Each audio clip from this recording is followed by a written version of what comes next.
कहता है, मैं अब्राहम का खुदा हूं,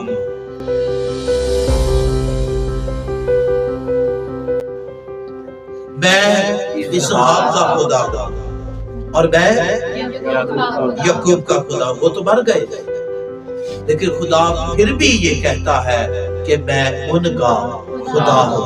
इसका मतलब ये है, लेकिन खुदा मुर्दों का खुदा नहीं बल्कि जिंदों का है, क्योंकि उसके नजदीक सब जिंदा है। आमीन। इसका मतलब ये है कि अब्राहम दुनिया के एतबार से मरा है, इसहाक दुनिया के एतबार से मरा है, याकूब दुनिया के एतबार से मरा है।